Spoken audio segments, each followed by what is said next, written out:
Oke. Oke, sebenarnya kalau yang baru bergabung ada Nasvidia, satu lagi nggak tahu, nggak ada identitasnya. Tadi kita udah mulai beberapa menit introduction tentang apa itu baca jiwa. Kemudian tema kita hari ini mengusung tentang toxic relationship. Tadi aku udah mulai dari awal dengan pertanyaan untuk Bu Devi. Apa sih sebenarnya toxic relationship itu? Boleh Bu Devi langsung ditanggapi. Ya, jadi kalau kita bicara tentang toxic relationship, berarti kan hubungan gitu ya, kalau diterjemahin ya, hubungan yang beracun gitu ya. Jadi hubungan yang beracun di sini berarti tidak membuat orang bertumbuh dan berkembang gitu. Jadi kalau kita bilang bertumbuh dan berkembang gitu, berarti secara bukan cuman secara bertumbuh dan berkembang secara fisiologis, artinya memang fisiologi anatominya bertumbuh, tapi juga mental sebenarnya. Namanya hubungan ini kan sebenarnya menumbuhkan dan mengembangkan mental kita menjadi lebih baik. Nah, ketika kita bicara tentang toxic relationship, berarti ada hubungan yang tidak bertumbuh dan tidak berkembang secara mental. Jadi artinya orangnya tidak semakin lebih baik, tidak semakin istilahnya kalau misalnya ada yang dominan, ada yang menjadi istilahnya, saya nggak bilang korban ya, orang yang lebih tidak dominan di dalam hubungan itu, biasanya dia jadi lebih apa ya, lebih tidak menjadi atau mungkin lebih tertekan gitu secara psikologis karena hubungan itu tidak kasih feedback yang membuat seseorang jadi lebih baik gitu. Nah, jadi kalau misalnya kita bicara toxic relationship lagi, ada hal misalnya secara verbal, jadi berarti kata-kata gitu ya. Kemudian secara fisik berarti kan ada perlakuan kalau istilah sekarang KDRT gitu ya, atau kekerasan dalam rumah tangga. Tapi kekerasan dalam rumah tangga di sini kan pasangan sah gitu. Tapi kalau misalnya kita lihat faktanya di lapangan, ada juga orang yang belum jadi pasangan sah atau anak-anak muda bilang sekarang itu jadi apa ya, pacaran gitu ya, itu juga ada yang mengalami kekerasan fisik dan kemudian ada yang mengalami kekerasan seksual. Jadi kalau kita bilang toxic relationship di sini, verbalisasi yang tidak, maksudnya dikerasi secara verbal, dikerasi secara emosi, dan pada tahap lanjut itu dikerasi secara seksual dan juga dikerasi secara fisik gitu. Nah, tapi yang paling banyak yang kita alami gitu, makanya kemudian anak muda bilang ini lingkungan yang sangat toksik lah, atau misalnya temannya toksik lah, orang-orang yang toksik lah, itu adalah orang-orang yang ini, yang secara verbal sama emosi mengabuse orang lain gitu. Jadi dia memang secara sadar tidak sadar dia memang melakukan pengabusan gitu. Jadi, nah masalahnya adalah budaya kita gitu ya, budaya kita tidak terbiasa menganggap itu sebagai abuse walaupun kita nggak nyaman. Misal ya, pernah ya mungkin yang kalau misalnya udah lama nggak ketemu sebagai mahasiswa gitu ya, kemudian tiba-tiba ketemu nih di temu alumni, kok gendutan gitu ya, sering nggak kayak gitu? Atau misalnya, kok sekarang kok eh, sesuatu yang mengukur fisik kita gitu. Jadi mengukur fisik kita dalam artian sesuatu yang menurut orang lumrah loh aku menanyakan begitu, padahal sebenarnya itu nggak lumrah, itu udah masuk dalam kekerasan verbal sebenarnya. Jadi kalau sekarang berarti ada body shaming gitu istilahnya. Nah, jadi kalau misalnya kita bicara tentang tentang kesehatan jiwanya, berarti itu sudah masuk kekerasan verbal, melontarkan gitu ya, melontarkan ucapan yang membuat orang lain tidak nyaman, Gitu membuat ya, Bu orang jadi Devi. Tunggu, tertekan gitu. Bu Devi, potong sebentar. Tapi kalau Iya, misalnya di lingkungan laki-laki nih, kan biasa ya, misalnya, lu nyet, yuk, gitu. oke. Kalau misalnya udah ketemu gitu, apa lu gini-gini segala macam, itu kayak kayak sesuatu yang apakah itu termasuk toxic relationship? Padahal hubungan itu sudah terbiasa di antara mereka berkata-kata kasar, berkata yang ya menunjukkan akhirnya keakraban atau kedekatan satu hubungan gitu. Itu apa termasuk toxic relationship? Nah, itu dia, kembali lagi ke budaya. Jadi tadi kan saya sempat bilang bahwa orang menganggap biasa karena itu sudah terbiasa, maksudnya itu sudah dibiasakan. Nah, kalau misalnya tadi makanya saya bilang membuat hubungan itu tidak bertumbuh dan berkembang, orangnya itu melakukan, maksudnya berkomunikasi, berinteraksi, tapi tidak bertumbuh dan berkembang. Nah, jadi artinya orangnya tidak malah jauh lebih baik gitu. tidak malah, bahkan sebagian besar malah dia itu tertekan secara psikologis dengan hubungan itu gitu. Atau misalnya hubungannya tidak sehat, misalnya saling membicarakan aib masing-masing, itu sebenarnya bukan hubungan yang sehat, bukan menjadi lebih baik ketika membina hubungan dengan si A, si B, si C. Nah, kembali tadi ke contohnya, kalau hubungan laki-laki sama laki-laki, misalnya ngomong tentang binatang gitu ya. Nah, mungkin bagi sebagian orang ketika dia semakin kasar sama temennya, dan mereka saling memaklumi gitu. Tapi kalau sama orang yang dia nggak kenal, dia nggak begitu misalnya. Ya kan? Jadi saling memaklumi bahwa memang ini terjadi gitu kan, maksudnya mereka saling memaklumi bahwa ini bukan dikatakan dari hati dan mereka karena saling mengenal. Tapi kan yang sering terjadi di masyarakat kita adalah melontarkan itu bahkan baru kenal gitu. Misalnya kalau saya ditanya nih, umurnya berapa, udah nikah belum gitu. Kadang baru kenal kita nggak nyaman ya ditanya udah nikah apa belum, atau misalnya gajinya berapa gitu ya. Nah itu kan verbalisasi yang tidaklah pada tempatnya, atau ini kawan udah lama nggak ketemu nih, tapi kemudian tiba-tiba mengucapkan sesuatu yang sebenarnya kita nggak mau dengar gitu kan. Atau misalnya udah punya keluarga, udah menikah lama, terus ditanya nih, loh kok belum punya anak gitu. Oke, Nah, oke, hal-hal oke. yang orang baru kenal itu sebenarnya ada etik untuk bicara atau komunikasinya gitu. Jadi kalau Iya, misalnya iya, iya. nyaman sama nyaman dan dia bertumbuh, jadi intinya itu bertumbuh dan berkembangnya nih. Terjadi Oke. nggak pertumbuhan dan perkembangannya? Nah, tentang bertumbuh dan berkembang, berarti tadi kalau kasusnya pertemanan pergaulan laki-laki itu ya, itu eh, mungkin beda diksi yang digunakan ya, di sopan atau tidak sopan, pantas atau tidak pantas gitu ya. Tapi selama itu membuat dia tumbuh dan berkembang, ya bisa dikatakan itu bukan toxic relationship gitu ya. Iya, Nah, kan bisa jadi ini kan kita jadi ah, dapat networking kan di situ kan. Terus gini, tentang tumbuh dan berkembang ini, itu kan beda-beda ya ininya, standarnya gitu ya.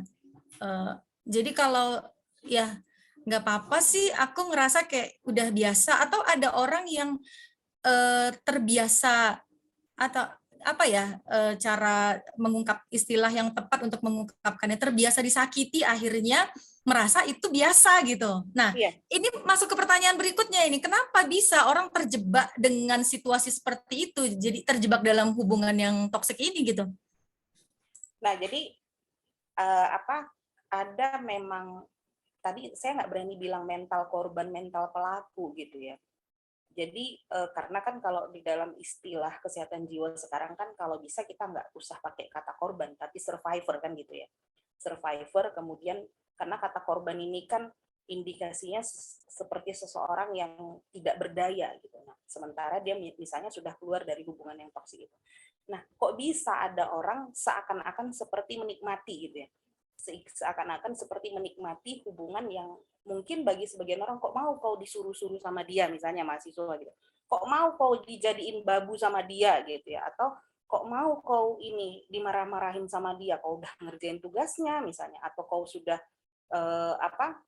bikin ini itu sama dia tapi kok dimarah-marahin, kok ridho kok digituin gitu kan. Nah, jadi itu kan eh, ketika kita bilang katakan toksik, ketika memang si orang yang disuruh-suruh ini atau si orang yang mendapatkan verbal abuse ini itu memang tertekan gitu. Tapi kalau memang dia ridho ya mau dibilang apa kan gitu. Tapi tertekan kemudian ngomong sama orang-orang bahwa dia tidak nyaman dengan hubungan itu, nah kita bisa katakan itu berarti hubungan yang toksik gitu karena ada satu pihak yang nggak ridho.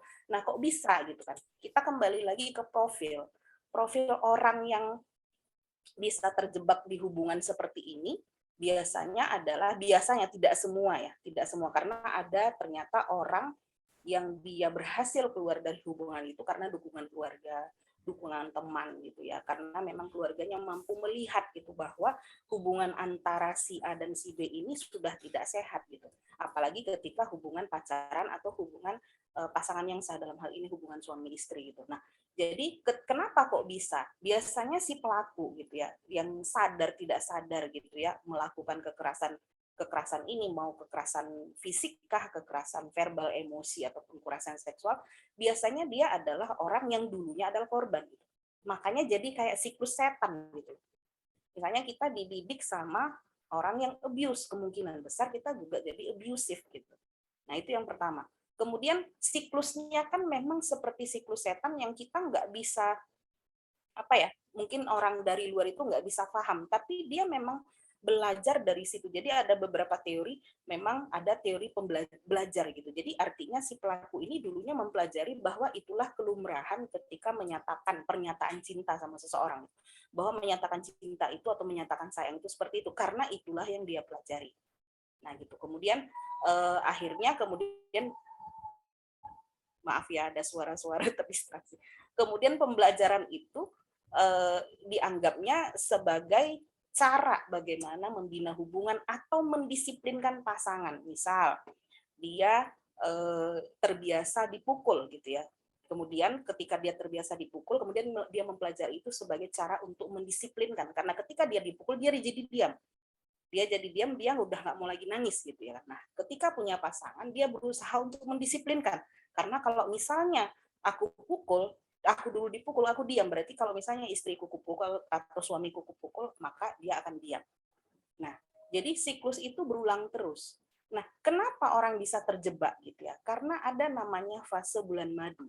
Bulan madu itu maksudnya gimana gitu ya? Fase bulan madu ini gini, ketika orang sudah melakukan verbalisasi abuse secara verbal, secara fisik, seksual dan lain sebagainya gitu ya, dengan pasangannya yang sah maupun tidak sah atau dengan temannya gitu ya. Maka di fase bulan madu ini si pelaku biasanya menunjukkan respon yang kayak malaikat gitu, tiba-tiba minta maaf, maaf ya tadi aku marahin kau, maaf ya tadi aku mukul kau, maaf ya segala macam, terus dikasih hadiah yang kemudian membuat si survivor ini kemudian ngerasa bahwa oh nanti dia berubah lagi kok, atau oh kalau misalnya dia marah kemudian dia minta maaf, dia manjain aku kok, atau kemudian dia kasih aku hadiah kok. Itu siklusnya berulang terus sampai kemudian ada fase dia terpicu lagi, kemudian terjadi lagi, kemudian minta maaf lagi, kemudian dikasih hadiah lagi.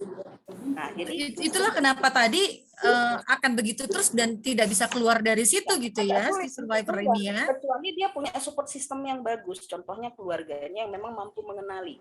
Kalau misalnya keluarganya tidak, maksudnya bukan tidak mampu mengenali, menganggap bahwa memang harusnya seorang istri atau seorang apa didisiplinkan ya seperti itu, kok kan udah jadi pasangannya.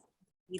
Tapi kan gini Bu Devi, kalau kita sebagai pihak ketiga, orang luar yang melihat sebagai mengobservasi satu hubungan yang dijalani oleh dua orang nih gitu. Lah dia nggak ngerasa itu masalah, kita yang ngerasa itu masalah, itu gimana? Justru kita yang di-reject gitu. Itu tadi karena sudah ketergantungan secara emosi. Jadi yang tidak terlihat sebagai sebuah abuse di dalam sebuah hubungan itu ketika itu hanya verbalisasi dan itu hanya membuat orang tergantung secara emosi. Nah, orang dengan masyarakat kita masih melihat itu abuse ketika sudah terjadi pemukulan. Ketika sudah lebam-lebam, ya kan? Nah, ini sorry ya, agak sedikit mengungkit masa lalu. Ada yang udah dipukuli sampai biru-biru terus ngelapor ke polisi. Habis itu cabut laporan, terus Ya, bergantian mesra lagi gitu. Nah, yang netizennya pada udah greget nih. Aduh, apa sih ini yang dipertontonkan nih drama Indosiar ini gitu. Menyebut merek. Drama film ini ikan logam. Jadi yang begitu tuh ya, yang ternyata memang terjadi gitu ya.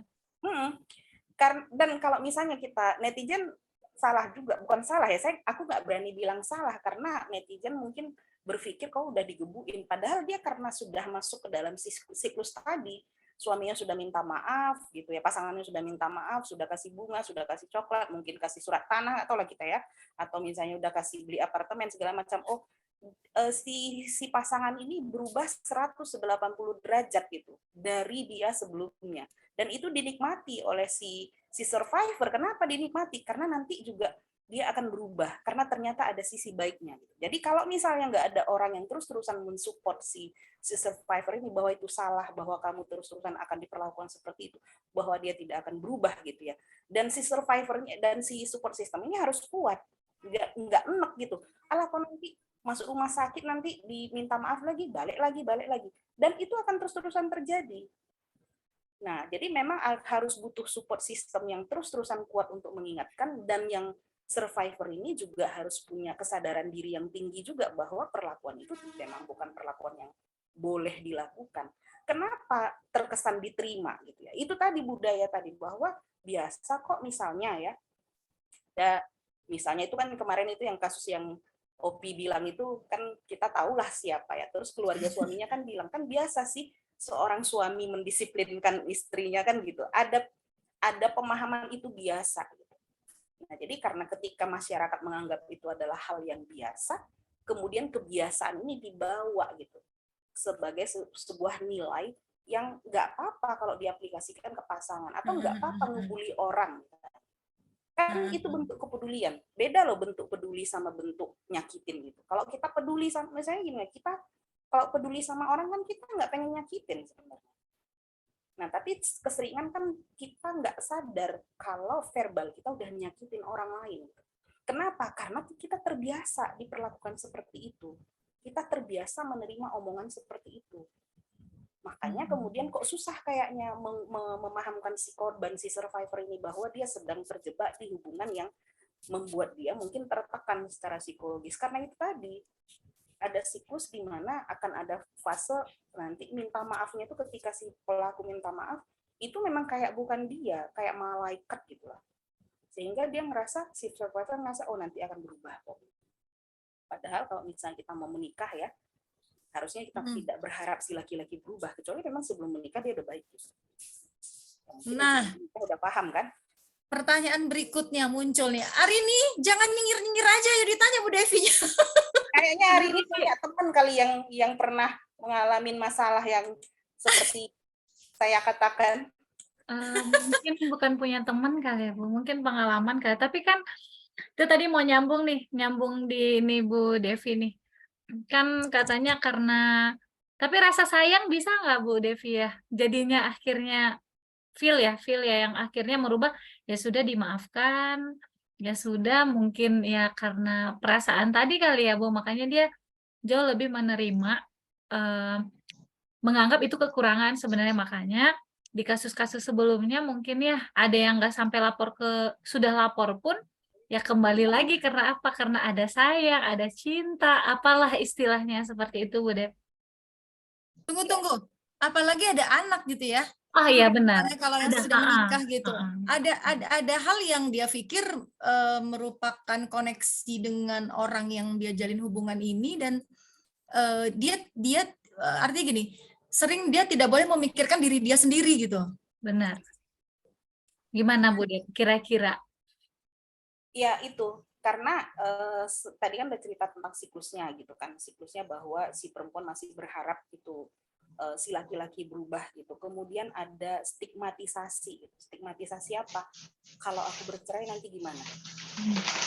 Atau misalnya ini hubungannya sudah serius. Kemudian ketika hubungan itu sudah serius, kemudian sudah kemana-mana berdua, nanti kalau putus gimana? Jadi ada ngerasa dan beberapa budaya menganggap bahwa apapun yang terjadi dalam masalah hubungan laki-laki dan perempuan, biasanya yang disalahkan perempuan. Walaupun padahal misalnya si laki-laki misalnya pacaran sama perempuan lain padahal istrinya sudah ada, pasti yang selingkuh maksudnya Bu Devi. Maksudnya. Kemudian nanti dibilang itulah ada yang salah sama kau sebagai seorang istri, mungkin bla bla segala macam. Semua gitu perempuan yang jadi sumber masalah kan gitu. Nah, dan ini kemudian dianggap sebagai kebiasaan, sehingga ketika misalnya si perempuan mau ngambil langkah yang melawan kebiasaan itu, dia pasti mikir nanti kalau misalnya saya bercerai gimana, kalau misalnya ini anak siapa yang biayain, nanti ini anak nanti kalau bercerai bapaknya nggak ada, gimana pengasuhannya. Jadi pertimbangannya itu lebih banyak di perempuan selain rasa sayang. Rasa sayang itu timbulkan sebenarnya karena si perempuan digantung, maksudnya diberikan ketergantungan secara emosi dengan verbalisasi. Contoh, Dek, kok kalau misalnya kau nggak ada, abang rasanya nggak bisa makan, nggak bisa minum. Contoh, ini contoh ya, ini kalau buaya ngomong ya. Abang nggak bisa makan, nggak bisa minum, Dek. Nah, jadi ketergantungan emosinya memang dibentuk sehingga si perempuan ngerasa bersalah misalnya kalau di rumah nggak masak. Misal, walaupun sebenarnya kalau saya memahami perempuan masak untuk suami itu kan pahala gitu.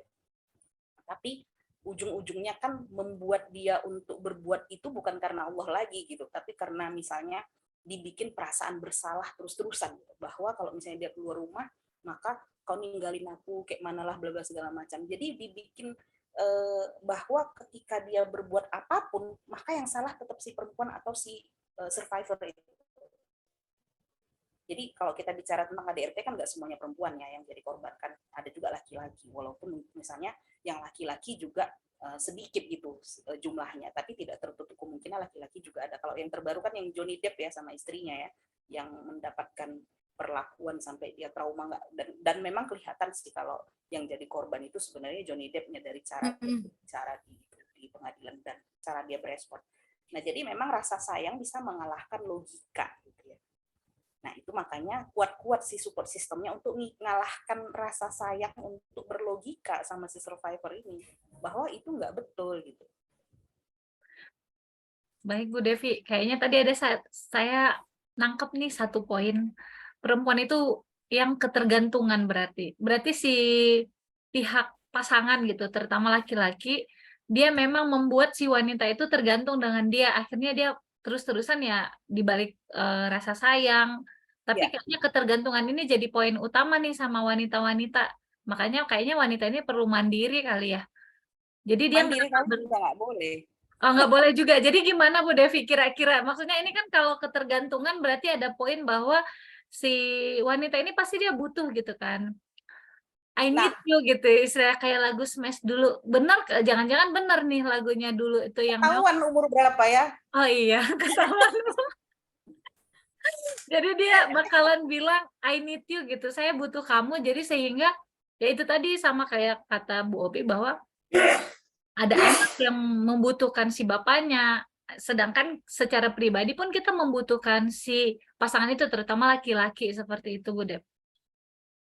Gimana kira-kira Bu Dep ketergantungan yang seperti apa gitu? Jadi kita kan ini bicara tentang relationship ya, jadi maksudnya biar relationship-nya bagus, bukan bagus sih, baik gitu, berjalannya baik gitu. Jadi baiknya gimana ketergantungannya ini? Mungkin orang-orang akan membuka wawasan kali ya Bu Dep. Jadi mereka lebih mengerti ketergantungan yang seperti apa kayak gitu, yang patut kita pertahankan memang atau memang harus kita tinggalkan seperti itu.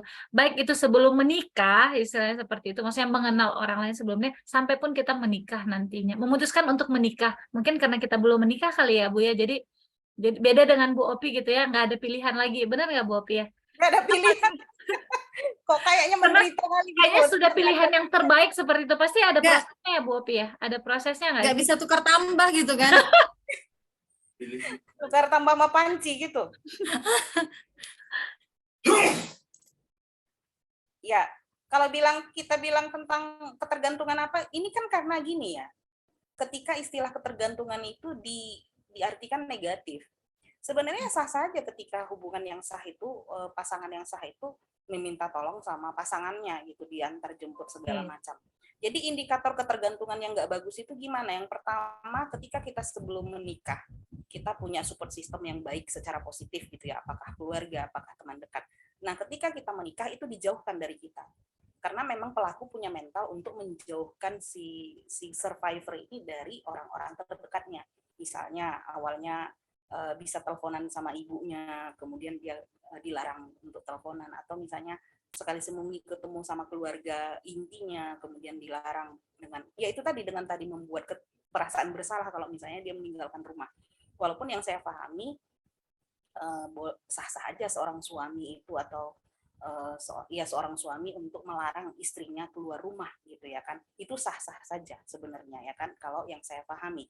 Masalahnya adalah dengan konteks sekarang si suami juga nggak paham ya, misalnya dia muslim, dia nggak paham agama, maka ini dijadikan kayak kartu as untuk mengekang seorang perempuan gitu ya. Tapi kalau misalnya kita bicara tentang hubungan yang toksik, ini memang sama sekali dia nggak memperbolehkan si perempuan untuk bergaul dengan support sistemnya itu. Apakah teman, apakah saudara, apakah ibu bapaknya, dan lain segala macam. Itu yang pertama. Kemudian yang kedua, dia akan berusaha mengontrol apapun bahkan apapun yang dimakannya pun dikontrol gitu sama si pelaku. Apapun yang dimakan, apapun yang dipakai, itu akan dikontrol terus. Nah, sampai kemudian si perempuan itu tidak punya kepercayaan diri untuk memakai apapun yang dia mau pakai gitu. Apakah misalnya dia mau pakai kerudung warna merah. Terus si pelaku biasanya kalau dia nggak suka maka akan menimbulkan perasaan bersalah dan perasaan jelek gitu, bahwa kamu jelek loh make itu gitu. Sampai si perempuan merasa memang jelek gitu. Jadi yang dimainkan adalah emosinya gitu. Jadi emosinya dimainkan, kemudian si perempuan atau si survivor siapapun itu ya, mau perempuan mau laki-laki gitu ya, si survivor kemudian ngerasa bahwa oh iya, sesudah aku lihat memang aku nggak bagus. Oh iya, kalau misalnya aku ninggalin rumah, dia kan memang nggak akan bisa ngurus dirinya sendiri misalnya. Oh iya, kalau misalnya saya nggak bantu tugas teman saya, maka saya bukan teman yang baik karena sudah punya maklumat atau persepsi sebelumnya terkait atau perlakuan sebelumnya terkait baik itu seperti apa. Nah, terkadang kan kita gini ya, bilang enggak itu dianggap enggak baik. Ya kan, misalnya gini, orang minta bantuan sama kita terus bilang, oh enggak, saya nggak bisa bantu. Itu dianggap kita itu kejam. Padahal terkadang kita harus bilang enggak untuk self-care-nya kita, untuk merawat diri kita sendiri. Karena kita punya batas. Nah, jadi karena kita budaya Asia, kemudian mayoritas juga Muslim, terkadang itu dianggap sebagai sebuah kekurang ajaran, apalagi sama orang tua. Nah, jadi ketergantungan yang seperti apa tadi? Itu yang pertama ya, emosi, kemudian dia menjauhkan dari support system, kemudian dia memang tidak mendukung bertumbuh dan berkembangnya kita sebagai pasangan menjadi lebih baik. Misalnya,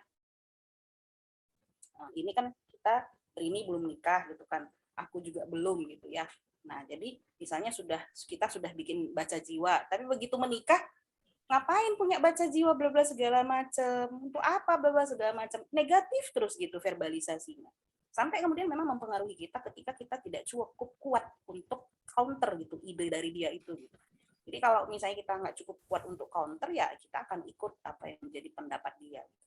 Jadi apa yang menjadi prestasi kita atau apa yang menjadi kenyamanan kita dulu sebelum nikah itu kemudian dijadikan ketidaknyamanan bagi pelaku. Yaitu tadi dengan mengabuse secara emosi. Atau misalnya dibilang kamu ngabisin waktu dulu segala macam gitu ya.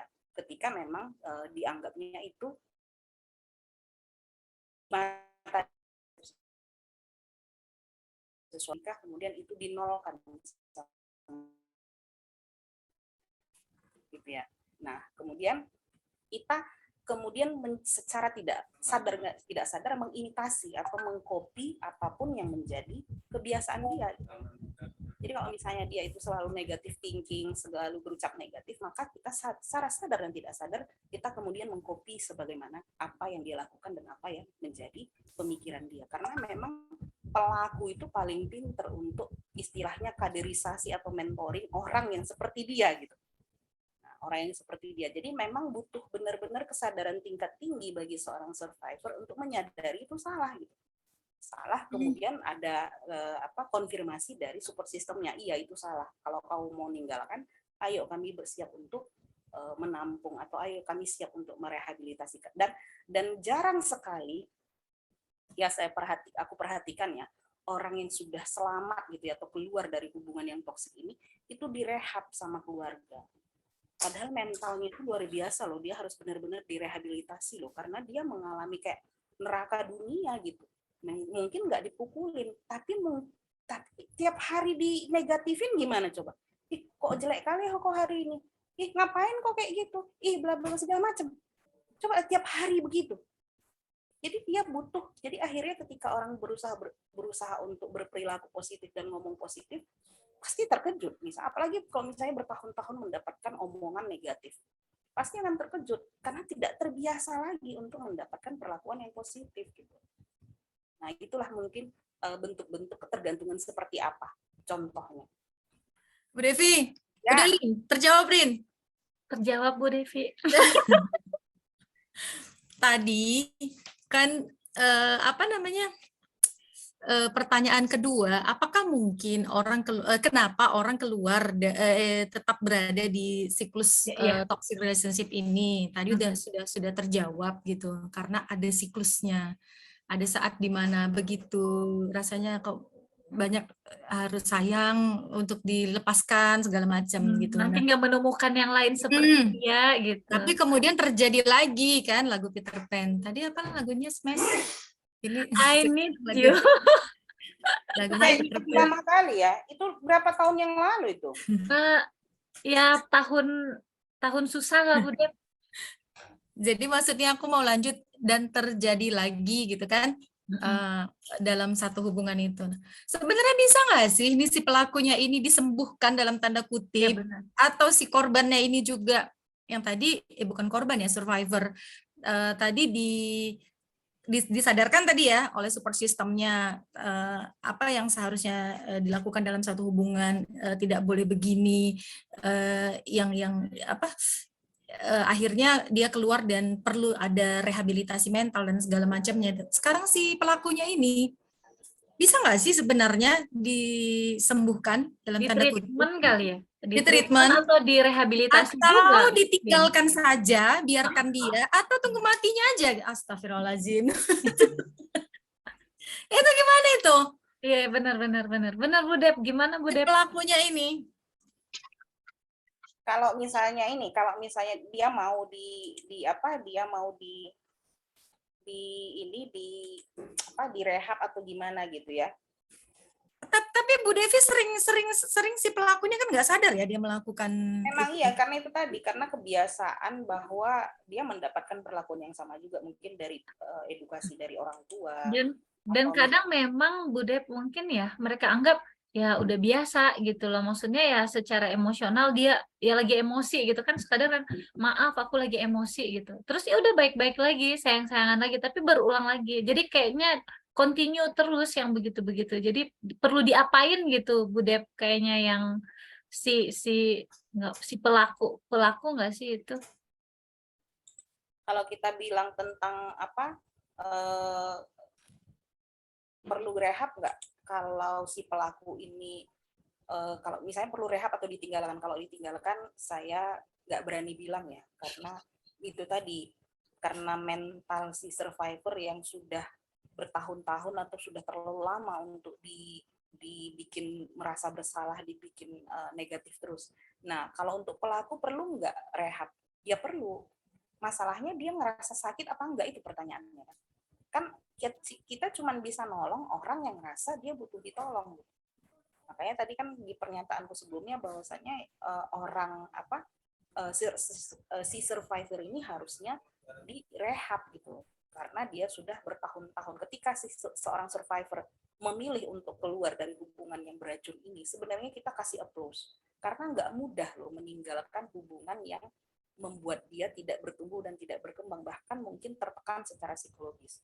Nah, justru harus diidentifikasi, jangan-jangan ada gangguan, apakah depresi kah, apakah gampang cemas kah, gara-gara misalnya dengar suara ribut, misalnya dulu bentuk pendisiplinan seorang suami kepada istrinya, misalnya kepada si survivor ini misalnya adalah dengan suara keras. Jadi ketika keluar dari, maka kemudian dia berusaha, ketika mendengarkan suara yang besar dia kemudian agak cemas, atau misalnya jadi PTSD atau post traumatic stress disorder, gangguan stres pasca trauma. Nah, gangguan stres pasca trauma ini juga perlu diidentifikasi pada pelaku dan juga korban.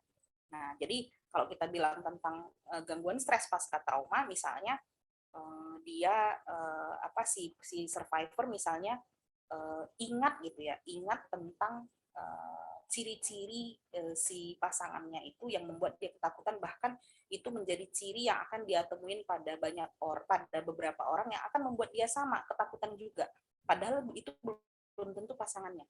Jadi ada yang mengingatkan sesuatu, apakah benda, apakah manusia, apakah masih gitu. Nah, jadi si pelaku juga bisa jadi mengalami gangguan stres. Jadi dalam jiwa itu ada namanya gangguan stres akut, gangguan stres kronis, dan atau bisa mengalami post traumatic stress disorder. Nah, post traumatic stress disorder ini berarti kan dia ngalamin ini ya,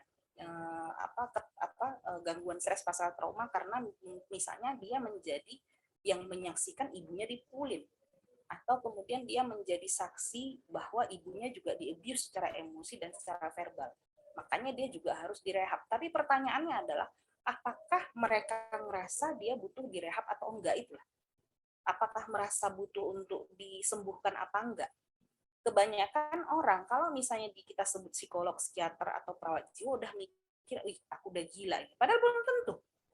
Ya kan? Jadi artinya kan butuh ini juga, butuh edukasi. Nah, itu juga lah kenapa Baca Jiwa ini hadir, ya kan, untuk mengedukasi bahwa itu nggak masalah. 1 dari 4 orang itu mengalami tekanan psikologis. Pasca pandemi itu 1 dari 2. Itu bayangkan kita di ruangan ini ada berapa? 11. Berarti ada 5. Jadi kalau misalnya Anda ngerasa kok aku gampang sedih ya. Manusiawinya manusia ya sedih. Tapi kan ada durasi waktu yang bisa dimaklumi atau durasi waktu yang tidak bisa dimaklumi. Nah, cari pertolongan kalau sudah terlalu lama. Nah, cari pertolongan inilah yang bagi sebagian besar orang dianggap sebagai sebuah kegilaan atau dianggap cuma ngobrol-ngobrol aja kok dibayar. Kan gitu kan, misalnya ngobrol sama psikiater, ngobrol sama psikolog, ngobrol sama perawat jiwa kok dibayar gitu. Padahal bayarnya kan bayar profesional. Benar-benar. Ya kan, daripada ngobrol sama tetangga atau ini yang justru makin toksik gitu. Kau itulah salahmu sebagai istri, salahmu sebagai seorang pasangan nggak mampu serve suamimu atau begitu. Jadi makin stres jadinya kan.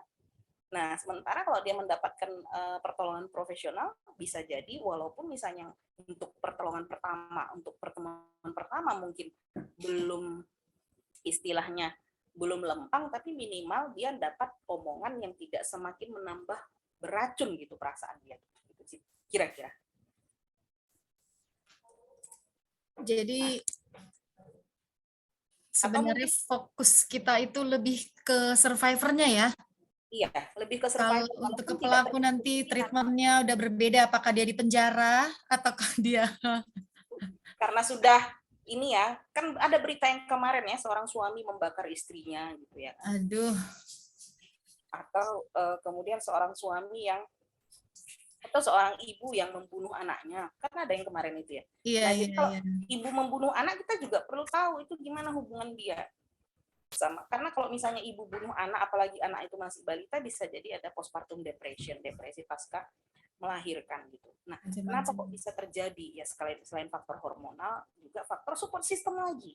Dari suami kah, mertua kah, ibu bapak kah, saudara kah gitu. Nah, jadi memang penting ketika kita menjalani hidup gitu ya di dunia ini ya, support system itu memang harus dipilih. Tapi kalau memilih orang tua kan nggak mungkin. Maksud saya memilih, misalnya kita bisa milih teman kok, dan nggak ada yang salah. Oke, jadi wanita-wanita di seluruh dunia, Anda bisa memilih baca jiwa sebagai teman. Iya silakan. Yang relationship-nya tidak toksik. Ada yang mau diskusi kalau misalnya Nah, tunggu Bu Devi. Dari tadi kan kita ngomongin nih soal hubungan sepertinya ya, kalau saya ikutin laki-laki dengan perempuan, keluarga, suami dengan istri, atau yang belum berkeluarga dengan pasangan, yang sebenarnya nggak boleh. Nah, ini kalau di seriesnya mahasiswa nih, kan bukan melulu tentang itu, tapi juga hubungan mereka dengan dosen, dengan lingkungan pertemanan, dengan lingkungan keluarganya. Itu belum ada nih contoh-contoh bahasannya. Iya. Nah, jadi kalau misalnya kalau kita ngomong dosen, nanti saya kalau ngomong perumpamaan sensitif ya, ganti-ganti. Kalau gitu pertemanan. Nah, sering kan kalau di sekolah di sekolahan tuh kerja kelompok kan, aku juga ngalamin. Nah, itu gimana? Ya, ada kasusnya sampai nangis. 1-2 orang aja ngerjain kan, yang lainnya Nah, benar banget. Sampai nangis gara-gara tuh kerja kelompok gitu. Yang dapat nama satu kelompok, yang ngerjain, yang menderita 1 orang gitu ya. Apa ya, itu dari zaman kuda gigit besi apa sih, dari zaman dari zaman aku masih ada itu kuliah sampai sekarang kuliah lagi, itu terjadi terus gitu. Kalau namanya kerja kelompok pasti ada yang begitu gitu. Kirain dulu masih di zaman SD, SMP, SMA kali ya Bu yang begitu-begitu, terus kayak kuliah, oh masih kuliah gitu yang ini. Ternyata di tahap-tahap selanjutnya kayak gitu terus, ternyata ada yang begitu-begitu. Ini ada langsung chat dari Fadila, bener Bu, bener, kayaknya curhat banget. Kayaknya ini yang paling sering disuruh ngerjain tugas. yang baik budi ya. Baik budi baik hati. Tipis ya, sama bodoh, Rin. Oh iya ya, baik budi sama baik hati, tipis sama bodoh ya Bu, seberapa? Iya, bisa dibodoh-bodohin, tipis. Silakan Bu Devi. Iya, kalau mahasiswa itu memang ada juga tuh mahasiswa yang pernah curhat, Bu, kami bukannya nggak mau kami sebenarnya juga mau nggak bikin nama dia di situ, tapi nanti khawatirnya dibully gitu ya. Jadi ada kekhawatiran dibully gitu ya. Kemudian saya kesel loh Bu, bolak-balik. Kalau misalnya nggak dikerjain, nggak ada yang ngerjain. Sementara ini anak mungkin tipe dia nggak bisa kalau nggak dapat nilai bagus, atau dia nggak bisa kalau dikasih amanah sama dosen nggak dikerjain misalnya kan. Akhirnya dikerjain lah dengan kesabaran tingkat tinggi, kemudian ada teman-temannya yang mungkin tidak peduli sama sekali, bahkan menyumbang duit pun nggak mau kan gitu ya. Nyumbang Jadi doa mungkin dia ya dalam tahajudnya. Mungkin dia bahkan ada sholat, yang Bu toksik Dep. malah, bukan cuma nggak bantu, malah alah gitu aja pun kau mentiko kali, udahlah dikerjain dia kan Nah, gitu ya. heeh. Makanya saya bilang itu bagian dari hubungan yang toksik juga, bahwa tidak bertumbuh dan berkembang gitu. Jadi si pelaku ini sadar nggak sadar, secara sadar maupun tidak sadar dia memperlakukan orang lain, walaupun dia mungkin bilang aku nggak bermaksud nyakitin dia kok, tapi itu tadi, itu butuh kesadaran yang amat sangat tinggi mengenali diri kita untuk kemudian kita berespon, itu respon, dan kita sadar respon kita itu negatif atau positif, akan menimbulkan hal negatif atau positif. Nah jadi kalau mahasiswa dengan ini seperti apa Bu? Ya berarti kan harus ngelawan arus ya. Apakah mengadu sama dosennya bahwa dia nggak mengerjakan tugas? Kalau saya jadi dosen, saya bilang tulis nama yang kerja saja, nggak usah khawatir. Bahwa maksudnya kita berusaha untuk adil, karena kita juga pernah di posisi jadi mahasiswa yang ngerjain tugas terus-terusan kan, dan ternyata itu berlanjut terus gitu. Jadi Tapi nggak sesimpel itu, Bu. Kalau misalnya dosen bilang ya, karena pernah jadi mahasiswa berkali-kali, Bu ya. Jadi ya udah, pokoknya apa masukin nama yang ngerjain gitu. Kita sebagai nggak tahu ya, mau wanita mau laki-laki begitu ya, Bu. Yang kayak gitu nggak akan tega gitu, nggak masukin nama teman meskipun dia nggak ngerjain. Jadi kayak ngebatin sendiri gitu istilahnya. nah kalau begitu berarti kan sudah memilih untuk memasukkan nama gitu ya. Nah, kan tipis kan yang tadi kan. Jadi sebenarnya juga mungkin untuk tidak memasukkan nama itu karena juga mahasiswa tuh kadang ngerasa aspek confidentiality tidak terjamin. Wih, Jadi support system sendiri dari dosennya itu juga membuat orang yang kerja ini juga ya begitu gitu. Namanya dibuka terus, dibuka umum gitu. Kan kita juga kalau di sini ada namanya peer apa ya, penilaian peer gitu. Penilaian kelompok gitu ya. Yang bisa ketahuan tuh, kok dia ngasih aku segini ya, padahal memang sebenarnya memang itu angka yang memang sejujur-jujurnya mau kita masukin. Kan ada orang yang memang aku nggak peduli mau gimana juga, itu jujur nilai dariku gitu kan. Tapi kan ada yang mau menjaga hubungan misalnya, udahlah gitu, daripada ribut, daripada gimana-gimana dibuat aja rata semua seret gitu. Nah, kadang-kadang juga support system yang tadi yang makanya dibilang penting support system itu tidak termasuk menjaga, melindungi orang-orang yang mau padahal diminta untuk jujur gitu. Nah, itu kan nggak standar, nggak semua dosen ini gitu, membuat aturan seperti itu kalau di karena ketika ada mahasiswa yang jadi istilahnya jadi whistleblower gitu ya, bilang ini nggak kerja nih gitu ya kan. Kemudian tidak ada support untuk dia gitu, itu kita tidak nafikan juga. Nah, jadi seharusnya memang itu tadi kan memang bolak-balik tadi aku ngomong tentang support system, itu pentingnya support system ini. Jadi support system memang kita pilih gitu kan, walaupun ada situasi kita nggak bisa milih, dalam artian contohnya ya tadi sebagai mahasiswa yang tidak punya kekuatan, yang belum punya kekuatan gitu ya. Nah akhirnya kemudian jadi bully-bulian rame-rame kan gitu ya. Nah jadi kalau misalnya punya temen di apa istilahnya kayak tadi kata Rini tadi, nggak tega juga nggak masukin namanya, berarti kita memilih untuk tetap memasukkan namanya. Tapi kalau misalnya kita udah gedek gitu ya, berarti kan kita harus cari support system di luar kelompok kita itu. Siapa itu? Berarti teman-teman di luar situ, supaya ada tempat untuk berbagi, supaya ada tempat untuk mengembangkan diri kita semakin positif, semakin bertumbuh. Ketika satu kelompok kita ini karena kita dipaksa untuk jadi satu kelompok itu tidak membangun diri kita jadi lebih baik gitu. Berarti istilahnya kan hijrah gitu ya. Hijrah ini kan nggak harus berarti pindah tempat, berarti pindah situasi gitu. Nah, Jadi kita memang harus cari situasi di mana kita bisa nyaman dan kemudian visi misi kita itu, jadi jangan kita cari orang yang tidak mendukung visi misi kita gitu. Kalaupun misalnya kita terlibat di situasi atau di tempat di mana kita tidak mendukung visi misi kita, berarti cari kelompok orang situasi yang mendukung visi misi kita gitu. Karena ketika ada lingkungan yang sangat toksik gitu kan gini ya, bertahan di situ mungkin sebuah keharusan. Karena misalnya itu adalah tempat kita cari makan atau tempat kita belajar segala macam. Tapi kan bukan berarti kita 24 jam di situ kan gitu. Kan kita punya waktu juga di luar situ untuk bertumbuh dan berkembang gitu. Di mana kita bisa ketemu orang lain atau di mana kita bisa bikin networking dengan orang lain yang kemudian bisa bukan melupakan ya, meminimalisir dampak hubungan yang toksik itu ke diri kita. Sambil kita juga cari istilahnya appraisal atau apa gitu istilahnya, bukan pujian gitu loh, tapi kayak penguatan gitu. Bahwa memang kita ada di lingkungan toksik, tapi ada lingkungan di mana kita dikuatkan terus dengan membicarakan tentang ide, membicarakan tentang misi kita ke depan, membicarakan tentang kemampuan kita gitu. Daripada di lingkungan yang memang kita harus lingkungan pekerjaan kah, lingkungan atau misalnya ada keluarga yang toksik kah gitu. Tapi ada di luar itu, kita kalau misalnya kita nggak kuat gitu di lingkungan toksik itu, maka cari lingkungan yang lain. Atau misalnya nggak ada pilihan, Bu, saya memang harus kuliah karena saya mahasiswa di sini dan teman-teman saya toksik, maka supaya ada terus-terusan yang menguatkan mental kita dan kemudian bisa melihat sisi positif dari kita dan mengembangkan itu, cari orang lain. Jadi bertahan di situ mungkin sebuah keharusan, tapi kan mencari yang lain kan sebuah pilihan sih.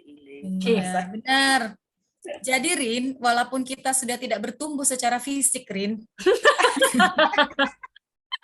jiwa kita, badan gitu ya. Jiwa kita harus tetap tumbuh dan berkembang. Jadi ya, para wanita di luar sana, kembali lagi cari lingkungan baca jiwa untuk bisa membuat jiwa-jiwa kita itu tumbuh dan berkembang gitu ya, dalam lingkungan yang positif. Ada pertanyaan ini, boleh nggak bertanya ya? Langsung saja. Memang itulah gunanya kita di sini. Baik. Rizka, silahkan Rizka. Ayo di spotlight, karena ini kok nggak banyak orangnya. Oke, silahkan Rizka. Assalamualaikum Bu, saya ingin bertanya Bu. Boleh open cam nggak? Boleh open cam nggak? Kalian memperkenalkan Boleh, diri. Boleh lah, anak FKAP ya? Iya Bu. Oh ya, silahkan Rizka. Bu, saya ingin bertanya, misalnya nih dalam suatu hubungan, tapi hubungannya belum menikah ya Bu, masih pacaran seperti itu. Nah, jadi kalau misalnya setiap kali bertengkar, orang ini, cowok sama ceweknya ini sama-sama berkata kasar gitu Bu, sama-sama verbal, sama-sama kasar urusan verbal gitu kan Bu. Tapi nggak sampai main-main fisik gitu Bu. Jadi kayak dua-duanya sama-sama toksik, tapi sama-sama sadar Bu. Kadang kayak merasa hubungan kita ini udah toksik nih gitu. Jadi keduanya sama-sama sadar. Nah, ini pacarannya udah lama ya Bu, kayak udah bertahun-tahun gitu lah. Pertanyaan saya Bu, kalau berada di lingkungan kalau berada di hubungan yang seperti itu, yang dua-duanya sama-sama toksik, apakah lebih baik bertahan atau lebih baik ditinggalkan gitu Bu? Apakah ada kemungkinan untuk hubungan itu berubah kalau keduanya sama-sama komitmen? Oke. Lihat dulu ya, laki-lakinya punya aset atau enggak. Silakan Bu Desi lanjut. Asetnya apa dulu ya? Aduh, karena materai itu wajib ya.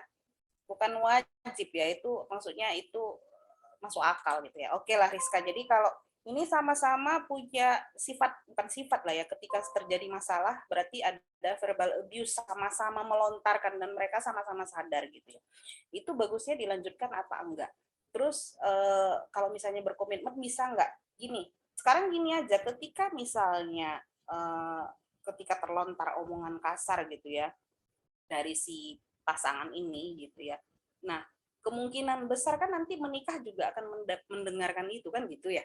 Karena pas pacaran juga sudah mendengarkan hal yang seperti itu. Kuat nggak? Gitu aja sekarang. Dibalikkan aja. Kuat nggak misalnya menghadapi itu selama, dan ini pacaran sudah bertahun-tahun dan itu terus-terusan didapatkan gitu. Bayangkan bertahun-tahun sudah mendapatkan perlakuan seperti itu apakah bisa berubah ketika menikah? Gitu kan pertanyaannya. Mampu nggak berubah untuk menikah gitu kan? Kemudian yang kedua, ini kalau sudah menikah kan berarti insya Allah kan akan ada anak. Jadi yang akan mendengarkan kekerasan verbal itu bukan cuma kita, tapi juga akan ada anak-anak yang akan mendengarkan. Sekarang pertanyaannya, apakah kita ingin omongan itu didengarkan anak kita? Kemudian yang ketiga, omongan itu walaupun mungkin tidak kekerasan fisik gitu ya. Itu tadi, makanya tadi kan saya singgung ya. Kita hanya menganggap abuse ketika itu sudah naik ke fisik, belum ke emosi dan belum ke verbalisasi. Padahal kalau misalnya dia sudah abuse secara omongan, ya kan, artinya kan sebenarnya dia punya gini loh. Kalau orang ngomong kasar, berarti kan dia sudah punya persepsi tentang diri kita. Makanya omongan itu keluar kan gitu kan. Misalnya, dasar kok apa gitu. Berarti kan sebenarnya dia sudah punya nilai tentang kita. Gitu. Nah, jadi nilai itu kan akan sulit untuk dikeluarkannya. Kalau misalnya kita bilang, dia nanti akan berubah kok. Dia udah punya persepsi tentang kita. Dia udah punya nilai tentang kita. Kecuali dia punya kebenaran absolut yang dia yakini, sehingga kemudian itu bisa berubah. Misalnya, kalau saya memahami kita sebagai muslim, kita punya aturan bahwa tidak boleh berkata kasar, apalagi sama suami, apalagi sama istri kan gitu. Nah, itu pemahamannya itu kemudian dibawanya ketika berhubungan, ketika berumah tangga, maka dia tidak akan berlaku kasar sama pasangannya, misalnya karena memang dia sudah punya nilai. Jadi apapun misalnya yang ditampilkan pasangannya, tapi karena kebenaran absolut itu sudah dipahaminya, maka dia tidak akan melakukan di luar kebenaran absolut yang dia pahami. Paham maksud saya? Jadi maksudnya di luar keyakinan dia tidak akan mau berkata kasar sama pasangannya, walaupun pasangannya punya nilai sendiri sama dia. Nah, tapi kalau misalnya sudah sebelum menikah saja sudah berani gitu ngomong kasar, kemudian sudah berani ini gitu kan, itu agak sulit untuk merubahnya. Tapi kecuali yang tadi saya bilang dia punya kebenaran absolut gitu. Nah, kemudian Rizka juga harus paham dan mungkin perlu dipahamkan sama sama temennya. Rata-rata sebelum melakukan tindakan KDRT itu rata-rata biasanya verbal dulu, verbalisasi dulu. Kalau siklusnya begitu. Jadi verbal dulu nih, ya kan? Verbal belum segala macam. Dan siklus verbalisasi ini bisa bertahun-tahun, jangan salah. Jadi udah bertahun-tahun dicaci maki segala macam, akan ada stimulus yang membuat pasangan pain-pangan. Nah, jadi kalau misalnya kita dengar cerita-cerita orang gitu ya, aku nggak pernah dipukul kok, gitu misalnya dia bilang. Tapi mungkin pemukulan di sini mesti didefinisikan dulu, pemukulan yang seperti apa. Mungkin bagi dia pukul itu ketika dia sudah lebam-lebam gitu. Tapi ketika misalnya suaminya cuman istilahnya cuma jambak sedikit, menurut dia itu sudah bukan kekerasan fisik, padahal itu sudah masuk kategori karena sudah perilaku, ya kan? Atau misalnya ditendang, bagi dia nggak apa-apa kok, aku cuman kepleset aja gara-gara itu. Jadi bagi sebagian kita berpikir kekerasan fisik itu ketika sudah masuk rumah sakit, padahal itu sudah di tahap yang paling puncak sebuah kekerasan fisik. Kalau siklusnya, kalau dia sudah masuk rumah sakit, itu berarti tindakan itu sudah terjadi bertahun-tahun. Artinya kekerasan fisiknya sudah terjadi bertahun-tahun, sebenarnya sudah lama. Tapi mungkin dalam tahap dia belum butuh pertolongan, belum ditolong untuk lukanya, belum ditolong untuk lebam-lebamnya, karena menurut dia bisa ngerawat sendiri. Jadi kalau misalnya ada seorang survivor yang keluar dari sebuah hubungan, itu biasanya karena sudah emosinya itu sudah hancur, psikologisnya sudah hancur, atau fisiknya sudah babak belur. Jadi kalau misalnya bilang bahwa ini kami cuman ini kok, kami cuman saya dan pasangan saya cuman saling memaki, itu aja. Jadi itu langkah pertama sebelum masuk ke dalam kekerasan fisik, gitu ya. Nah kalau misalnya nanti nikah dia berubah, jangan berpikir akan merubah seorang laki-laki, walaupun saya belum menikah ya. Nah di sini akan ada yang udah menikah nih opini. Jangan berpikir untuk merubah seorang laki-laki. Ya dong, Ya kan? makanya rekrutmen itu penting. Ya itu tadi, kecuali dia punya kebenaran absolut yang dia yakini gitu. Nah jadi misalnya dia takut sama Allah gitu ya, itu kan kebenaran absolut berarti. Jadi mau apapun istrinya, mau dia gimana-gimana gitu, tapi karena ketakutannya sama Allah misalnya, atau dia punya keyakinan sendiri gitu, dia nggak akan melakukan itu. Nah, jadi kalau pesan saya untuk temannya Rizka, jangan berusaha untuk merubah laki-laki. Ini ada nggak laki-laki di sini? Ini tidak ngomong gitu. Jadi kalau misalnya kita berusaha untuk merubah laki-laki, takutnya potensinya temennya Rizka itu habis di situ untuk merubah dia aja. Potensi, emosi, waktu. Gitu. Capek deh. Dan kemudian kalau misalnya si pasangan ini yang mau kita nikah ini punya masalah dengan narkoba, mending tinggalkan, nggak usah. Karena itu sudah mempengaruhi. Setuju. Harus, wajib. Iya. Tidak bekerja, satu lagi. Tidak bekerja. Bukan, jadi kalau kita bilang laki-laki harus bekerja, bukan matre, itu realistis. Kalau dia tidak bekerja, karena psikologisnya laki-laki. Jadi kalau kita bilang agama, laki-laki memang harus bekerja untuk istilahnya jadi kowam gitu ya, pelindung perempuan gitu ya kan. Jadi dia provide gitu ya, makanan harus ada di meja. Kita kan perempuan kan nggak minta harus makanan restoran mahal segala macam, kita cuma minta dia harus kerja gitu. Jadi psikologisnya, kalau misalnya pelepasan stres seorang laki-laki itu biasanya aktivitas fisik. Kalau pelepasan stres perempuan itu dari mulut, omongan. Makanya perempuan kalau merepet dimaklumi aja. Karena itu Maklum ya. Laki-laki kalau udah nggak bekerja, dia di rumah aja. Sementara untuk survive dia secara fisiologis tubuh dia harus bergerak secara motorik. Artinya dia harus bekerja. Makanya kalau misalnya laki-laki nggak kerja, dia stres, dia awalnya itu omongan-omongan, kemudian cuman merepet-merepet aja bininya kan. Lama-lama kan main tangan. Jadi kalau laki-laki dan narkoba nggak kerja. Jadi yang penting rekrutmen. Jangan menyusahkan diri, yang nyata-nyata saja, Say. Yang nyata. Rizka gimana? Ada lagi pertanyaan? Ya, jadi itu aja ya Rizka. Kalau misalnya sanggup nggak kita menahankan itu bertahun-tahun, jawab aja sendiri. Kalau misalnya sanggup, go ahead. Tapi pesan saya jangan coba untuk, bilang sama kawan Rizka, jangan coba untuk merubah laki-laki. Karena laki-laki secara psikologis pun berbeda dari perempuan. Kalau perempuan mungkin gampang gitu ya. Kalau laki-laki itu dia punya dunianya sendiri gitu. Makanya mungkin harus menikah dengan seorang perempuan yang maksudnya saling mengisi gitu ya. Jadi bukan laki sama laki gitu ya. Bambang sama Tejo ya. Iya. Oke. Gimana Rizka? Udah Bu, udah puas Bu. Makasih ya Bu. Ya. Masih banyak lelaki lain di luar sana bilang yang baik-baik. Tapi mencari laki-laki baik sekarang itu susah loh, Bu Dep. Ya iyalah, 1 dari 5 homo. Lu gawat banget. 1 dari 5 homo kok. Jadi yang 4 ini pun belum tentu bagus ya kan? Kayak mana lah nyeleksinya tuh, Bu? Ada komen nih.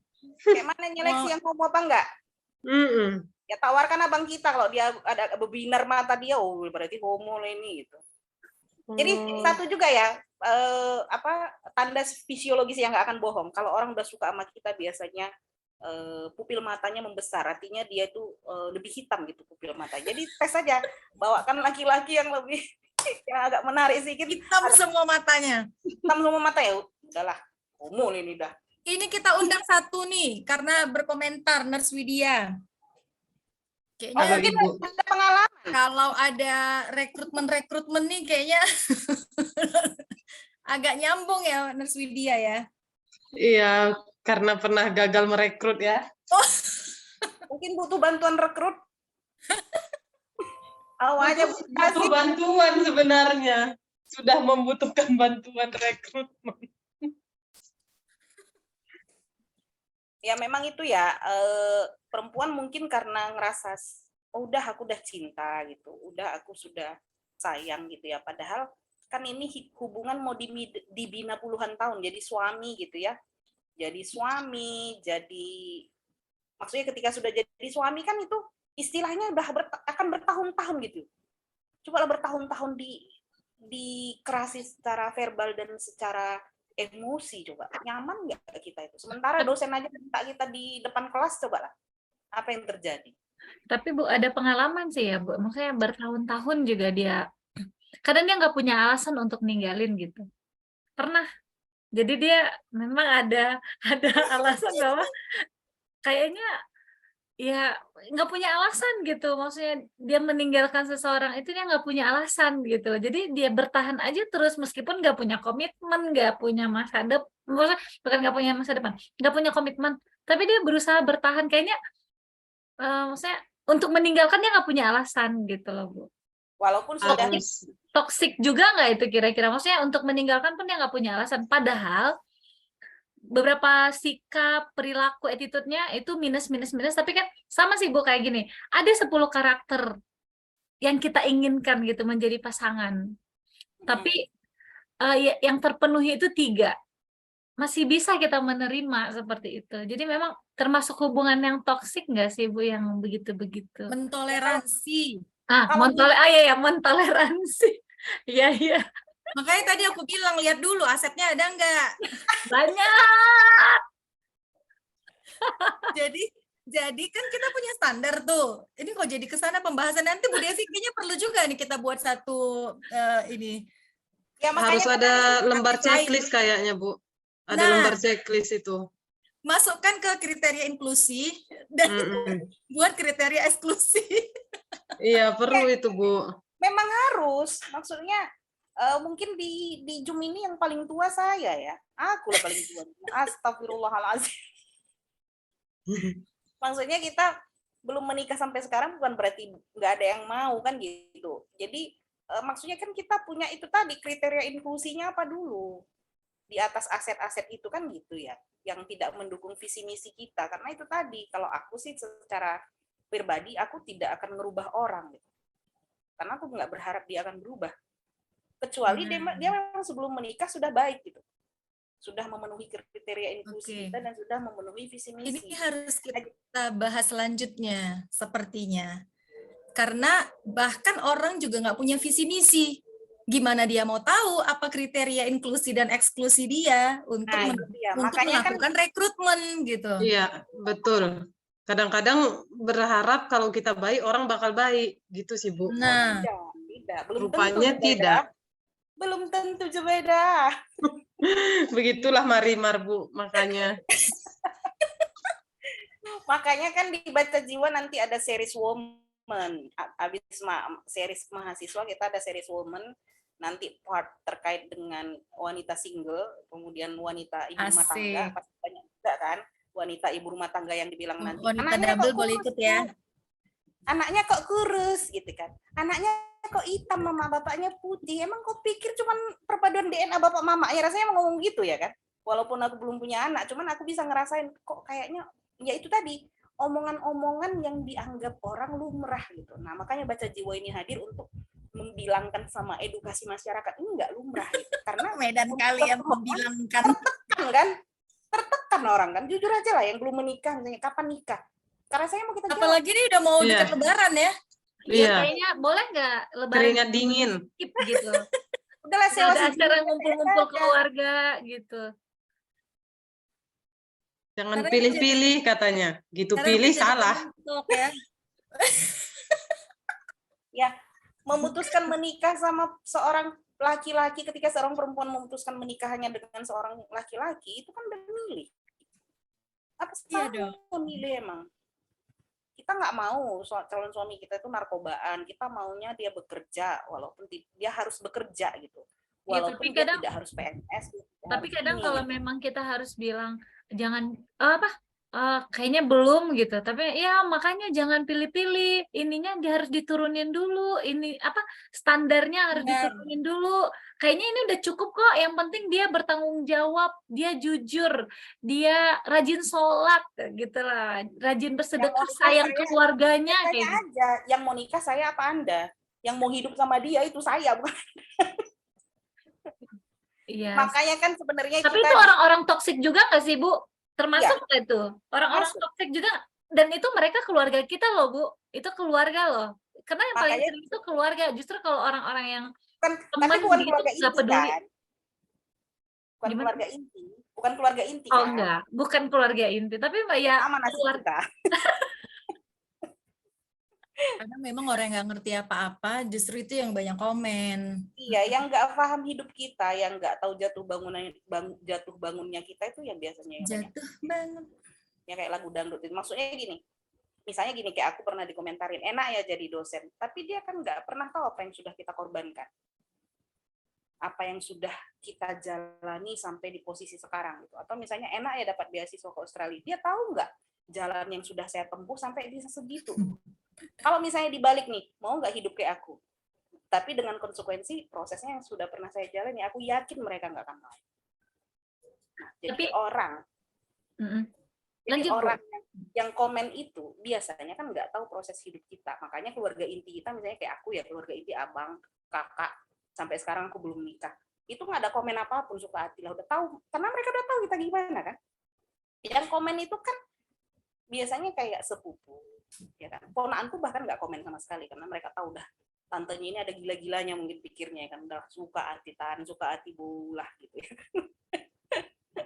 Suka hati gitu, bahkan mereka nggak nanya Bu udah deket sama siapa, itu nggak nanya. Bahkan kalau misalnya mereka datang, Bu sehat, alhamdulillah, ayo makan yuk, maksudnya malah ngajak kapan nih traktirin yuk Bu gitu misalnya.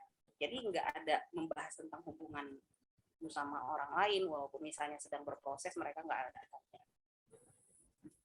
Oke, waktu kita ada 15 menit lagi nih. Ada yang mau kita obrolin lagi nih. Udah diundang Nurse Widya untuk tampil ke atas Mau pentas. nanya dong, Bu. Silakan. Kayak Mama Dewi gitu ya. Udah, Iya. Curhat dong, Ma. ya curhat, Iya silakan. dong. Iya, Bu, kan tadi kan kalau itu kan cerita tentang kejadian pada saat itu ya kan, pada saat gimana kita toksiknya kita dapat. Tapi misalnya sudah pernah kena nih, udah pernah terjadi toxic relationship. Terus Survivor.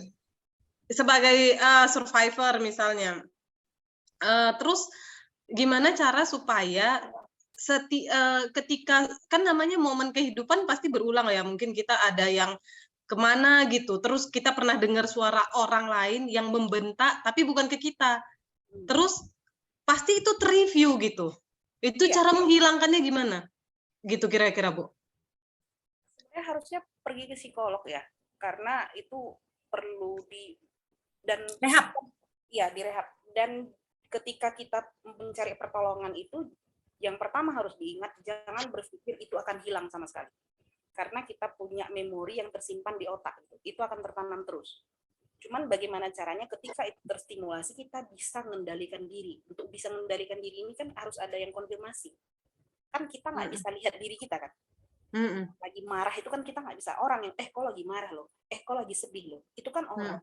Nah, yang konfirmasi ini harus orang profesional gitu. Yang mengenali bahwa, oh kamu secara fisiologis ini sudah berubah, secara psikologis sudah berubah. Maka supaya misalnya pemicunya muncul, maka kamu ini yang bisa kamu lakukan, kamu harus mengenali. Nah, jadi kalau misalnya ada orang sudah melewati proses toksik, kemudian istilahnya jadi survivor gitu ya, kemudian ada suara, tadi kan sempat bilang, mungkin proses mendisiplinan pasangan yang dikenali oleh suami kita. Suami itu adalah dengan bentakan, kemudian dengan kekerasan emosi. Maka wajar ketika survivor ini ketika menerima itu dari orang lain, walaupun sebenarnya bukan mau membentak, mungkin suaranya aja besar, tapi kemudian tremor, itu kan menggigil, kemudian bersembunyi karena teringat atau flashback. Jadi bisa jadi itu sudah masuk gangguan kecemasan, atau tadi sempat aku bilang post traumatic stress disorder, dan itu harus dibantu. Kalau misalnya kita pergi ke psikolog, belum tentu kasih obat. Kalau misalnya itu, jadi kalau misalnya indikasinya adalah itu berbahaya nggak untuk diri kita sendiri. Artinya misalnya gini, ketika stimulusnya datang, kita pengen bunuh diri nggak misalnya. Kan? Kemudian kita pengen menyakitin diri kita, apakah nyayat-nyayat tangan kita, apakah nyayat-nyayat paha gitu ya, itu ada nggak indikasi begitu? Atau misalnya kemudian kita nggak bisa tidur nih, nggak bisa tidur, atau tidur bangun, ada nggak begitu? Atau misalnya orang melihat kondisi kita ini sudah lain daripada yang lain, apakah kemudian kita marah itu berlebihan sampai keluarga kita nggak nyaman gitu. Nah, indikasi seperti itu kalau sudah ada mungkin kita butuh obat. Tapi kalau cuma cemas biasa, tapi itu kan bikin nggak nyaman ya, setiap kali ada suara besar kita kemudian merasa ketakutan, kita terdiam, kemudian kita ngambil menyudut gitu karena saking tidak sukanya dengan situasi yang pernah kita alami dulu, karena itu mengingatkan kita situasi dulu misalnya kan, maka cari bantuan aja. Nah, jadi selain support system keluarga, kita juga butuh support system profesional gitu, yang memang nyaman bercerita bahwa saya kalau misalnya ada suara bentakan ini yang terjadi karena saya jadi memang kalau kita bicara sama psikolog, perawat jiwa atau psikiater, tapi memang orang lebih nyaman ngomong sama psikolog karena psikiater mungkin langsung ngasih obat gitu ya. Ya sejujurnya apa adanya, jadi dia bisa istilahnya membagi-bagi gejala kita untuk kemudian dia masukkan ke apa diagnosisnya supaya perlakuannya itu tepat. Jadi memang harus dibantu. Tapi kalau misalnya, kalau aku ya ada orang mungkin bilang udahlah berbanyak ibadah gitu. Nggak ada yang salah dengan itu, sama sekali nggak ada yang salah. Tapi kalau model aku bukan cuma harus ibadah, mungkin ada orang ibadah itu kemudian stresnya. Mungkin ada orang beribadah, perbanyak ibadah sunnah, kemudian stresnya hilang. Tapi kalau aku harus ada perlakuan lain. Misalnya apakah aku harus olahraga, jaga makan, apakah harus jaga tidur, kemudian aku harus menghindari stresor, kemudian aku misalnya pergi dari lingkungan yang bikin aku toksik, maksudnya yang lingkungan toksik yang bikin aku nggak nyaman, aku membatasi hubungan di situ. Nah, ada perlakuan-perlakuan tertentu karena aku mengenali diriku seperti apa gitu. Nah, jadi kalau misalnya kita ngerasa, jadi kalau misalnya kita psikolog, jangan ngerasa itu akan hilang sama sekali. Terus yang kedua, jangan ngerasa ketika kita ada ngerasa begitu, kemudian apa karena aku kurang religius, itu tolong dihilangkan. Gitu. Karena ini itulah kenapa juga salah satu alasan baca jiwa hadir, karena gini loh, orang ngerasa kalau terganggu jiwanya itu karena masalah mungkin karena aku kurang religius, bisa jadi. Tapi kan bisa jadi ada faktor yang harus berkontribusi untuk religiusnya kita supaya supaya supaya gejala itu berkurang gitu. Jadi kalau misalnya kita mendengar suara itu, suara yang bikin kita nggak nyaman, kemudian kita ketakutan, bisa nggak kita kurangin ketakutannya itu, intervalnya kita kurangin gitu dengan adanya perlakuan dari profesional. Apakah misalnya dari 1 sampai 10 nggak nyamannya kita ketika kita tidak dapat perlakuan profesional itu 10, ketika dapat perlakuan profesional kita jadinya 5 atau jadinya 3. Ya kan? Jadi tidak hilang sama sekali. Karena justru ya, mungkin pembahasan sebelumnya ya, justru stresor itu kan bikin orang survive. Stresor itu diperlukan untuk orang kompetisi. Kalau misalnya nggak ada stresor, orang nggak akan bisa compete. Orang nggak akan mau survive gitu. Jadi kalau misalnya kita dapat cobaan, ada si A dapat cobaan pasangan yang nggak genah gitu, ada si B yang dapat pacar yang nggak genah, atau ada si C yang mungkin kayak aku dikasih cobaan yang belum ada jodohnya sampai sekarang gitu. Itu kan sebenarnya cara supaya manusia bisa survive di dunia.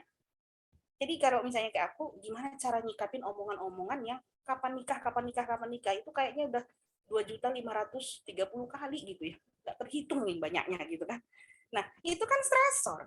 Tapi gimana caranya kita nih sebagai makhluk itu nyikapin gitu. Oh, kalau misalnya ada pertanyaan begini, aku harus bersikap seperti apa. Jadinya belajar kan. Kita jadinya belajar dari situasi seperti itu. Kalau kita punya kesadaran tinggi, kemudian ke orang lain, kita akan bersikap, aku nggak akan nanyakan begitu karena aku tahu gimana rasanya.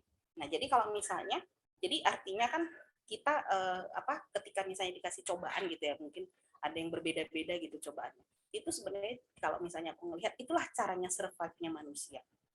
Ya, nah, makanya supaya kita survive, kita butuh dukungan gitu. Jadi kalau misalnya kita nggak punya dukungan yang positif, kita istilahnya kan kalau misalnya kalau aku ditanya kapan nikah, kemudian aku nggak cari dukungan yang positif, misalnya aku curhat sama orang yang nggak positif juga gitu ya, itulah aku milih-milih misalnya, atau itulah makanya nanti gini bla bla segala macam, expired loh nanti bla bla, nanti nggak punya anak. Bukannya malah makin kita cukup kuat gitu ya menghadapi situasi yang di luar sana yang sangat amat toksik itu, bahkan kita semakin jelek gitu ya, semakin negatif.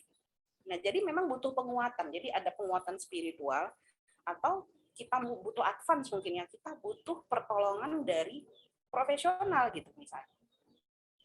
Jadi profesional itu bisa psikolog ataupun psikiater. Jadi jangan ngerasa kalau misalnya kita butuh pertolongan psikolog itu karena kita ada gangguan jiwanya atau karena kita kurang religius. Dan jangan berpikir untuk menghilangkan itu, karena itu adalah bagian dari ini ya, dari proses hidup kita. Kita sudah, yang pertama kita lakukan adalah kita udah nerima itu enggak? Jangan-jangan kita masih menyalahkan diri kita.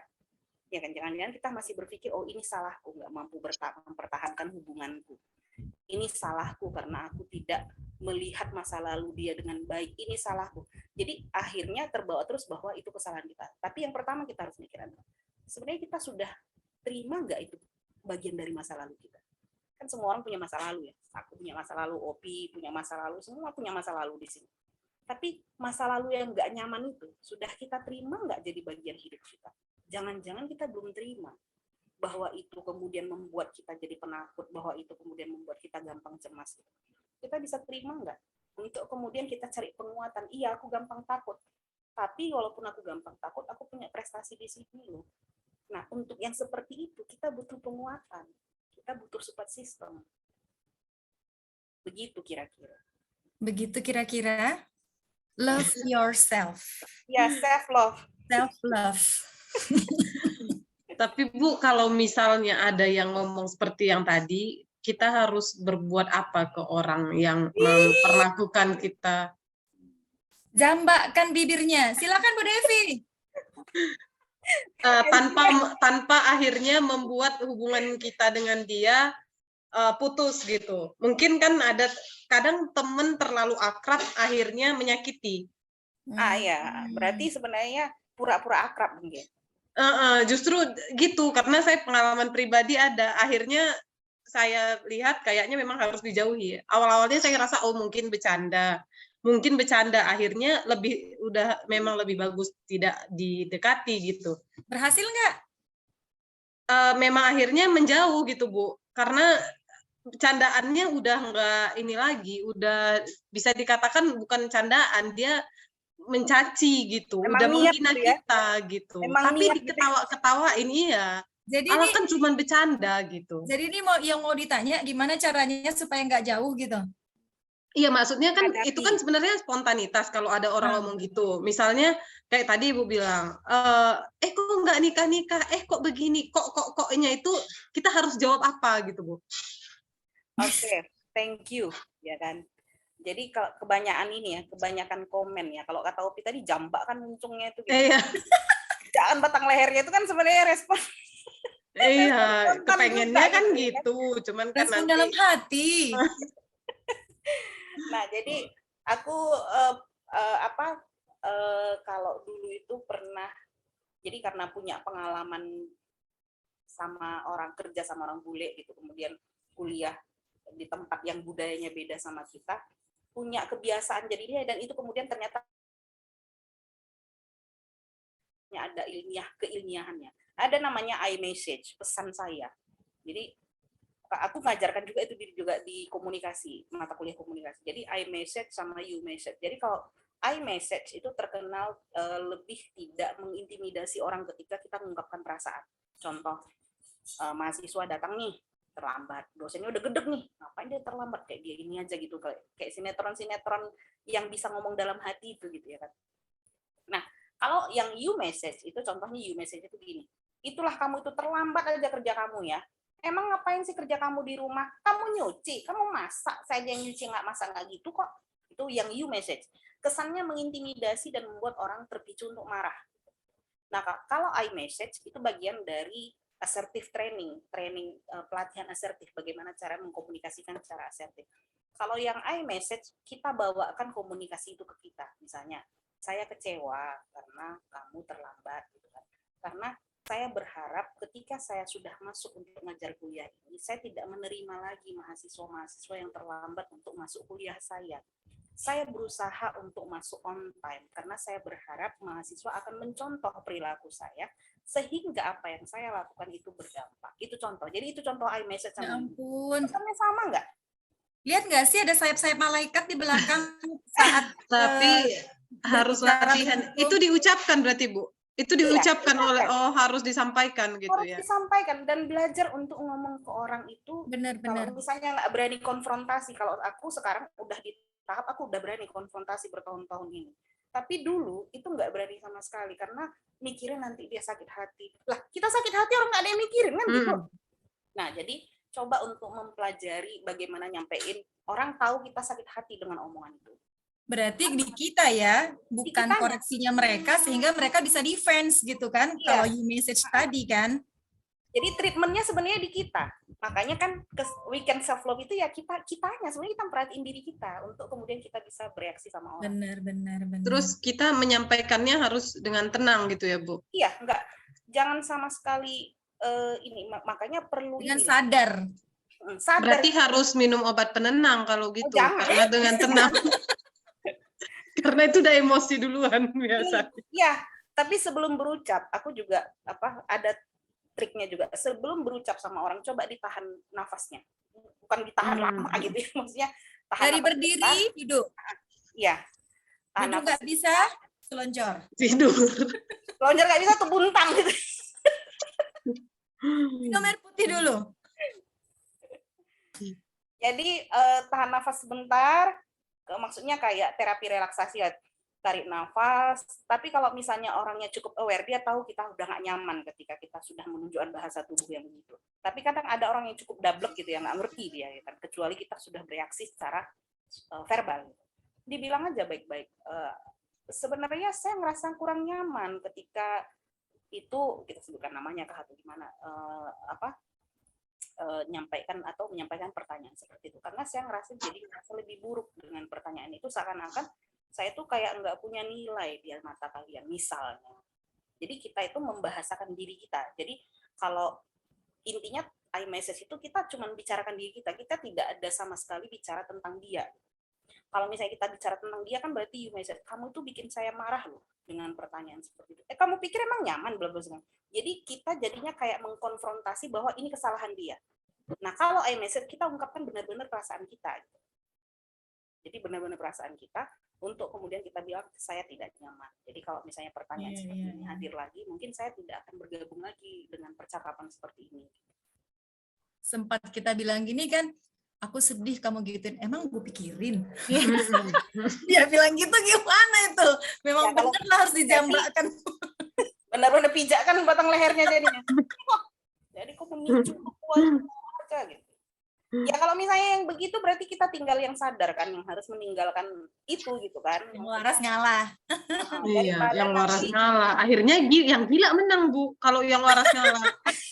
Tunggu dulu, menangnya di mata siapa gitu kan. Iya, makanya kan kita harus butuh kebenaran absolutnya kita pegang gitu loh, bahwa kalau misalnya kita masih mikir yang waras, yang menang nggak boleh, yang gila nggak boleh menang gitu ya kan. Maka kita akan terus-terusan masuk ke dalam siklus itu terus. Karena kita berusaha untuk konfrontasi terus. Oke guys, aku timekeeper hari ini juga. Waktu kita 3 menit lagi. Mau conclusion, silahkan. Bu Devi boleh, Arini dari Naswidia sebagai tamu juga boleh, silahkan. Sebelum 2 menit ternyata, silahkan. Bu Devi kayaknya nih. Kenapa? Conclusion 2 menit. Closing. Apa ya? Ya closing statement gitu ya. Jadi ya, kalau tambahkan gitu, Bu. Jadi kalau menyikapi terkait dengan toxic relationship atau hubungan toxic ini, ya kita berarti ngelihat pelaku dan juga survivor. Cuman untuk sesi kita, karena memang baca jiwa ini untuk bisa mendorong orang untuk mencintai dirinya, maka aku conclusion-nya adalah coba kita treatment diri kita lebih baik. Maksudnya gini, bukan berarti kemudian selama ini kita treatment diri kita buruk, enggak. Karena orang sulit untuk bilang enggak, menolak orang lain itu susah gitu. Tapi coba untuk tadi tekniknya tadi iMessage atau kemudian teknik relaksasi tadi, sebelum kemudian kita belajar untuk mengendalikan emosi kita secara sempurna. Jadi kalau kita mampu mengendalikan emosi, sebenarnya orang yang paling berbahaya kan yang mampu mengendalikan emosinya kan. Dia mampu mengendalikan emosinya, orang nggak tahu dia lagi marah apa enggak, kan gitu ya. Nah, jadi kontrol diri kita, kemudian belajar bilang enggak sama orang gitu ya. Kemudian belajar untuk bersikap gitu. Kita belajar untuk menyikapi sesuatu gitu ya. Kemudian sebelum kita belajar untuk bersikap itu, kita perlu mentoring sama orang yang sudah nampak memang duduk gitu sikapnya itu gitu ya. Karena belajar bersikap di sini juga dalam hal positif, jangan dalam hal negatif. Nah, kemudian kalau misalnya hubungan toksik itu sudah menimbulkan tekanan psikologis misalnya, sudah kemudian tertekan gitu ya, ada perasaan cemas, ada perasaan takut, maka coba cari bantuan di luar atau cari teman yang bisa memberikan penguatan positif. Mungkin itu aja. Baik, Ibu Devi. terima kasih. Itu tadi closing dari kegiatan bincang-bincang santai kita. Waktu juga sudah menunjukkan pukul 12 tepat. Saya sebagai host ala-ala untuk Baca Jiwa kali ini, Ana Kaspi, dan narasumber, sini ya, Saya. Ibu Devi Tumanggor, dan Nanti ke depan ini ya, maksudnya nanti ada woman series ya. Jadi kita undang para jombloan-jomblowati. yang single, yang double juga boleh untuk bergabung. Iya, boleh, silahkan. Mungkin itu saja, kita ketemu di sesi bincang-bincang interaktif. Oh iya, lagi. untuk 2 minggu lagi topiknya ini ya, luka pengasuhan gitu ya. Aku lupa ngasih tahu. Oke. Inner child kalau lagu BTS. Update lagi. Inner child. Inner child, ya benar Bu. Terima kasih semua atas kehadirannya juga Mas Widya. Makasih ya Terima semuanya. kasih Bunda-bunda, sehat Assalamualaikum selalu. warahmatullahi wabarakatuh. Waalaikumsalam. Ini rekamannya kemana ya kira-kira ya? Udah langsung di ini- YouTube nih Bu. Kerini ada juga, ada di YouTube Oke, juga. thank you. Izin live ya Bunda-bunda. Assalamualaikum. Makasih ya Widya, Rizka, Fadila, siapa lagi? Sama-sama Ibu-ibu. Assalamualaikum. Waalaikumsalam.